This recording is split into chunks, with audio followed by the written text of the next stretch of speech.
നല്ല 2 മാമ്പഴം കിട്ടിയപ്പോൾ മാമ്പഴ പായസം ഉണ്ടാക്കാൻ ഒരു വല്ലാത്തൊരു പൂതി ട്ടോ. അതിൽ നിന്ന് ഒന്നെടുത്ത് ചെറുതായി കട്ട് ചെയ്ത് വെച്ചു. പിന്നെ ഒന്നെടുത്ത് നന്നായി മിക്സിൻ്റെ ജാറിലിട്ട് അടിച്ചും വെച്ചു.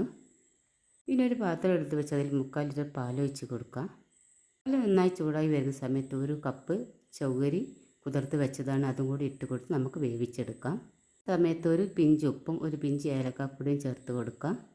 വേവട്ടെ. അപ്പോഴൊക്കെ നമുക്ക് അടിച്ച് വെച്ച മാങ്ങ ഒരു പാത്രത്തിലിട്ട് അതിലേക്ക് ഒരു 3 ടേബിൾ സ്പൂൺ പഞ്ചസാരയും ചേർത്ത് അലിയിച്ച് വെക്കാം. അത് അടുപ്പത്ത് വെച്ച് നന്നായി ചൂടാക്കിയെടുക്കാം. അതേപോലെ 3 ടേബിൾ സ്പൂൺ പഞ്ചസാര നമ്മൾ പാലിൻ്റെ മിക്സിലും ഇട്ട് കൊടുത്ത് നന്നായി വെന്തിട്ടുണ്ടെങ്കിൽ രണ്ടും കൂടി നമുക്ക് ഓഫാക്കി വെക്കാം. നമുക്കിതെല്ലാം ഒന്ന് വറവിട്ട് കൊടുക്കാം. വറവിട്ട് കൊടുത്തതിന് ശേഷം നമ്മൾ വേവിച്ച് വെച്ച മാങ്ങൻ്റെ മിക്സും കട്ട് ചെയ്ത് വെച്ച മാങ്ങ പീസ് ഉണ്ടല്ലോ അതും കൂടി ഇതിലിട്ട് കൊടുത്ത് നന്നായി മിക്സ് ചെയ്തെടുക്കാം.